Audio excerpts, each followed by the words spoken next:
on part du concept de c'est quoi la polypharmacie.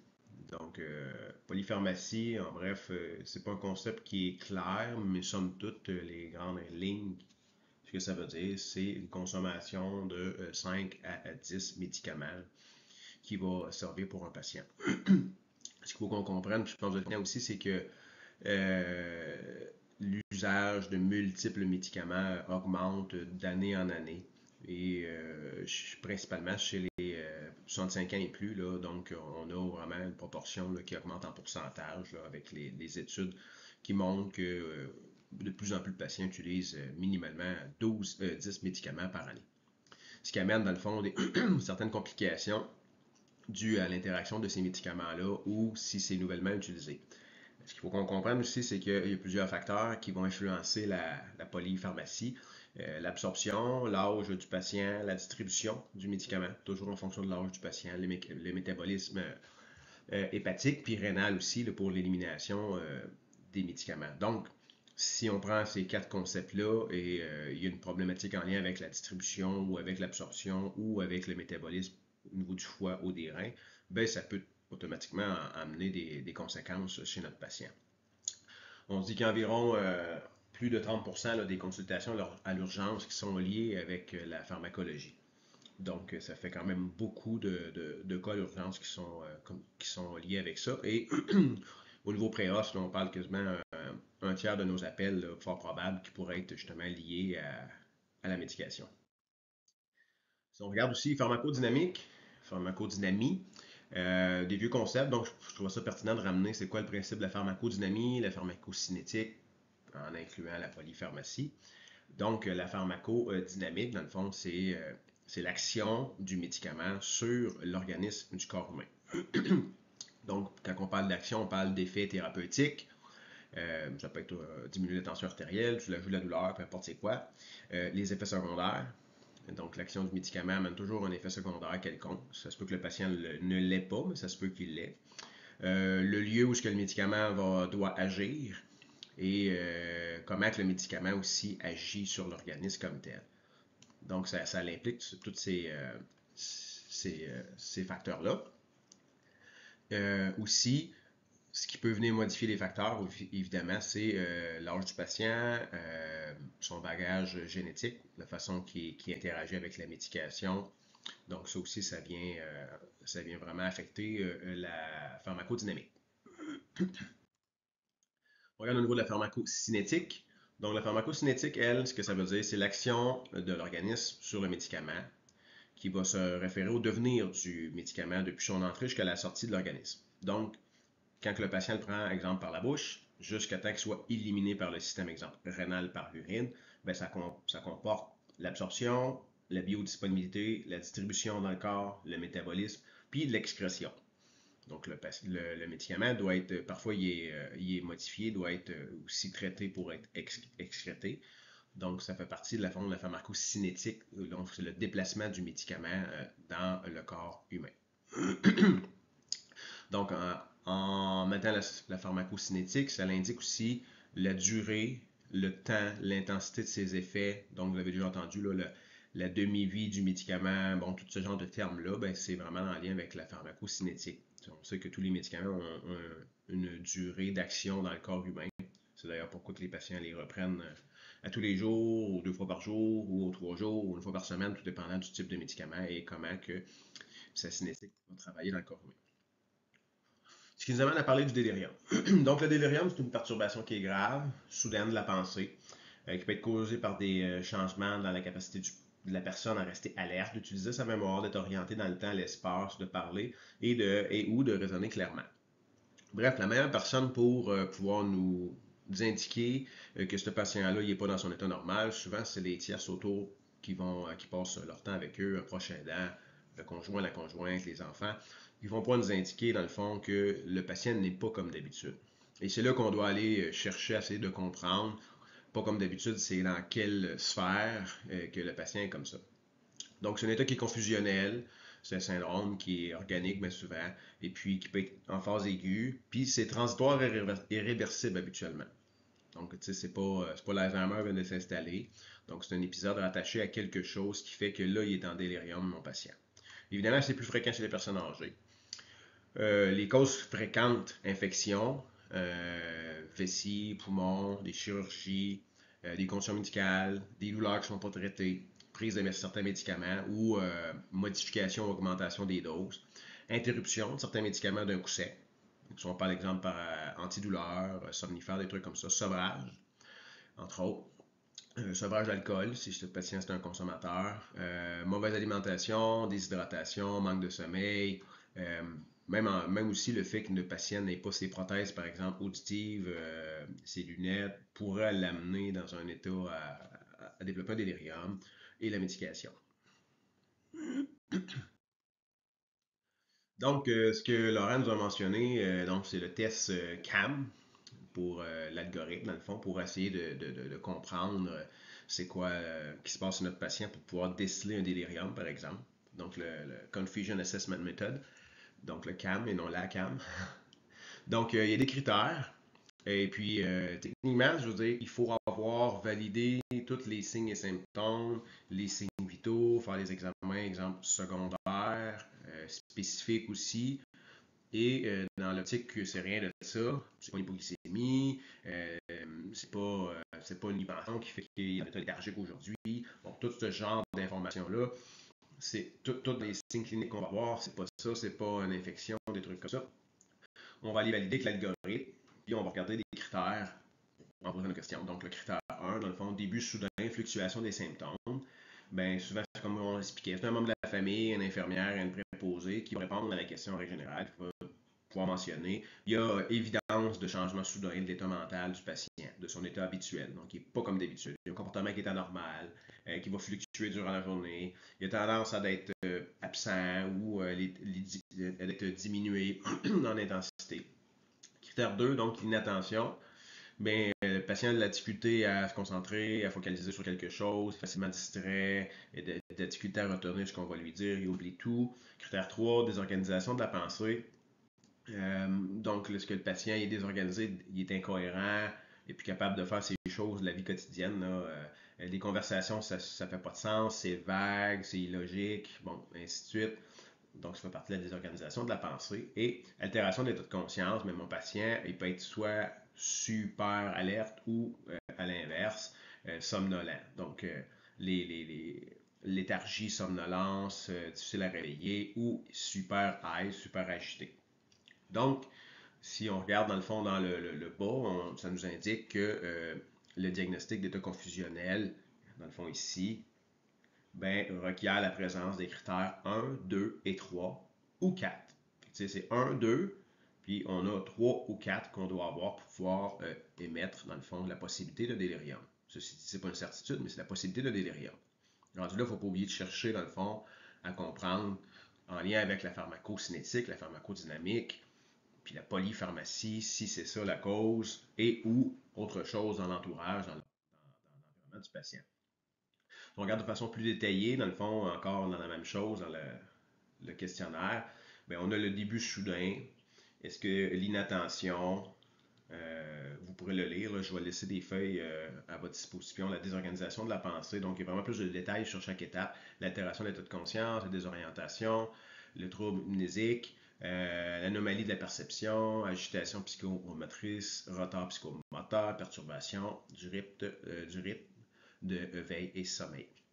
Donc, je vais laisser les feuilles bientôt là, à votre disposition, vous pourrez les lire. Je trouve ça quand même très intéressant là, de mettre ça dans notre bagage. Donc, si on revient à la mise en situation. Donc, la mise en situation, c'était vous êtes appelé pour un homme de 78 ans qui habite dans une résidence pour personnes autonomes. M. Talbot habite avec sa femme dans le même appartement depuis 5 ans. Aujourd'hui, sa femme vous appelle pour un état de faiblesse généralisée depuis 3 jours, accompagné par une légère confusion chronique qui est augmentée et de nouveau, qui est nouveau. Il est au sol, au coin de son fauteuil à votre arrivée, il ne présente pas de douleur, il dit s'être enfargé dans ses pantoufles. Il est fatigué, somnolent, confus sur les lieux et le temps, il ne se plaint pas de quoi que ce soit, aucune douleur ou plainte. Il est généralement apte à vous dire où il se trouve et la date de la journée. Il a un rendez-vous avec son médecin de famille demain car sa femme trouve que son état n'est pas normal. Elle insiste sur le fait que son mari a de nouveaux médicaments pour la douleur depuis quelques jours. Donc, ces signes vitaux sont les suivants. Donc, fréquence cardiaque autour de 100, fréquence respiratoire à 22, tension 115 sur 67 et la température 37,5. Glycémie 6,2. On a fait un 12-2 à savoir puisque sa faiblesse est nouvelle rattachée à un problème cardiaque, rythme sinusal normal. On a validé Cincinnati. Cincinnati, il est négatif, donc ça n'a rien à voir avec probablement un AVC. Et au niveau physique, là, en lien sur la peut-être chute de pantoufle, comme on dit, ben, il n'y a rien d'anormal, il n'y a pas rien qui demande, dans le fond, de l'immobiliser comme tel, donc c'est pas le cas. Donc, si on regarde à ce temps dans sa médication, prendre de l'acétaminophène, hydrochlorothiazide, furosémide, Flomax, metoprolol, aspirine, atorvastatine, hydromorphone, colas, sénoside, puis donepezil. Pardon.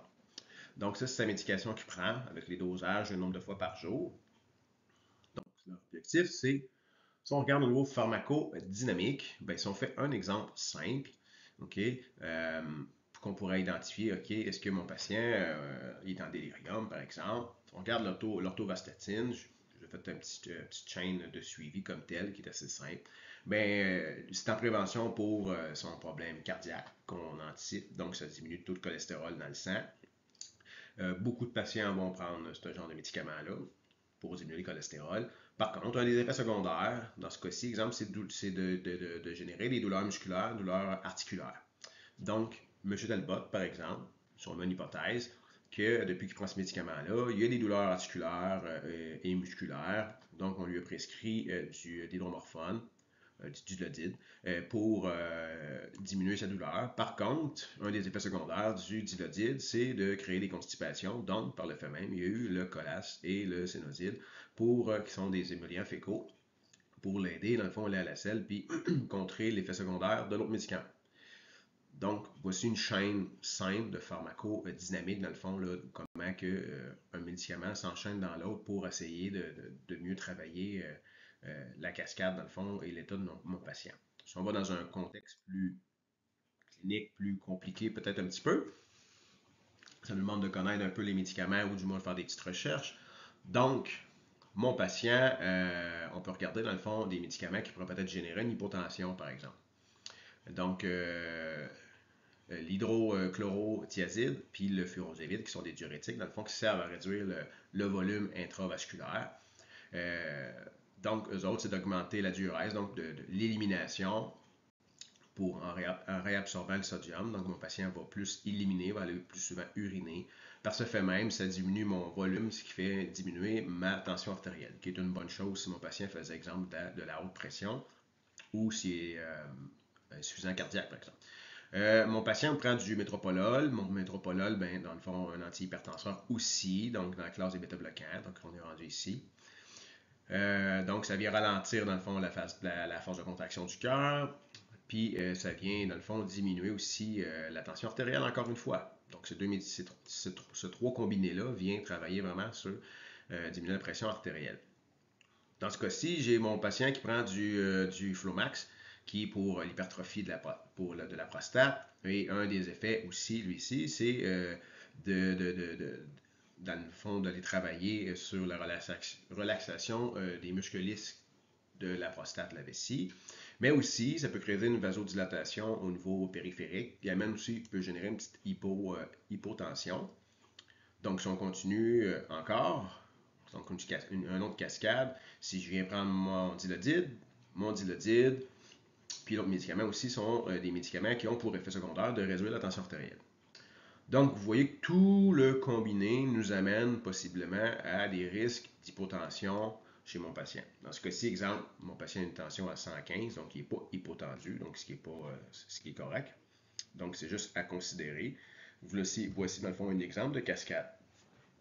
Je vais aussi, si je vous invite à regarder, là, j'ai fait 2 cartes schématiques, dans le fond, qui expliquent vraiment, un sur les hypothèses diagnostiques, puis l'autre sur l'effet des médicaments ensemble. Donc, c'est vraiment visuel, c'est facile à comprendre, ça dure 4 minutes et demie.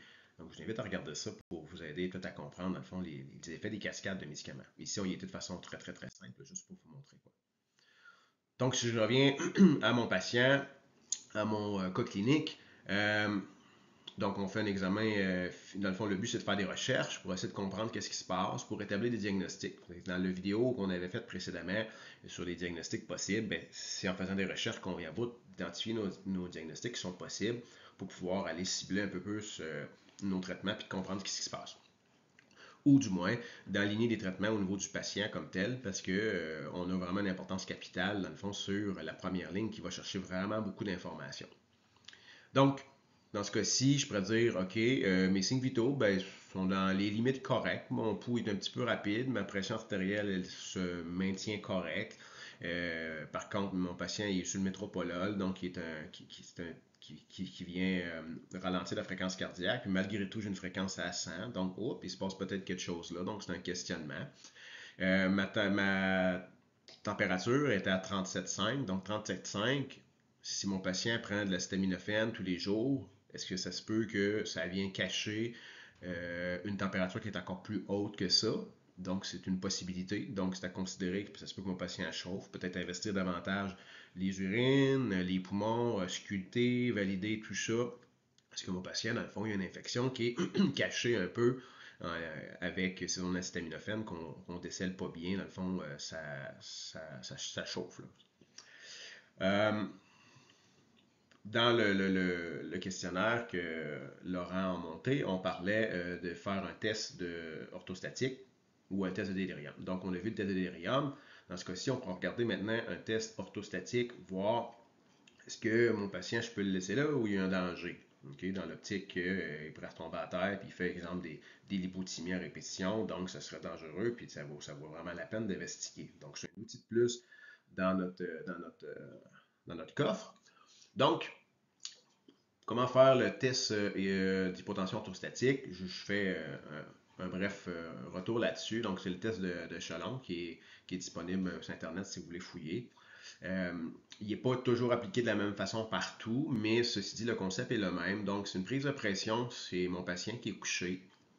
On peut prendre plusieurs prises de pression sur mon patient qui est couché jusqu'à temps d'avoir une bonne moyenne qui est fixe. Mon patient reste là environ 5 minutes là, pour vraiment avoir la bonne pression. Et ensuite, mon patient, ça va de le lever debout et de prendre des pressions simultanées par la suite. Donc, en position levée, on va venir prendre une pression, exemple, minimalement là, dans la minute ou même peut-être même plus tôt. Parce qu'en règle générale, si on a des hypotensions qui vont s'afficher, ils vont être dans la première minute là, selon les études. Donc, ça vaut la peine d'aller dans 30-45 premières secondes, prendre une pression, et après ça, comme vous voyez dans le tableau, on mentionne là, 3 minutes, 5 minutes, 10 minutes. Il y a des tableaux qui le font aux 2 minutes, il y a des tableaux qui le font aux 1 minute, 2 minutes, 3 minutes, 4 minutes. Vous comprenez le concept, dans le fond, c'est de vraiment prendre plusieurs mesures, jusqu'à 4-5 mesures de pression. Et si mes pressions, évidemment, si j'ai une mauvaise pression, on rassit le patient et on vient de comprendre que mon patient il y a une problématique. Si mes pressions restent quand même belles, on les note et puis le test devient positif si on a une baisse de tension systolique de 20 et ou si on a une baisse de tension diastolique de 10. Puis en règle générale, on va avoir une tachycardie là, qui va être compensatrice de plus de 100 avec les signes et symptômes. Donc, si c'est le cas, ça peut nous révéler, dans le fond, une hypovolémie, un problème avec la médication ou un patient qui fait trop longtemps qu'il est couché, exemple post-op. Donc, c'est à considérer et à porter attention, dans le fond, qui consulte. Là. On vient d'avoir un élément de plus pour dire on n'est pas à l'aise de le laisser à la maison parce qu'il y a quelque chose sous-jacent à tout ça qui fait qu'il fait des hypotensions orthostatiques, par exemple. Donc, j'ai une couple de références ici. Si vous voulez aller chercher davantage là-dessus, là, il y a des références qui sont disponibles pour Internet pour faire des recherches là, sur, exemple, le test de Chalon, des trucs comme ça, ou le délirium. En espérant que ça puisse vous aider. Merci.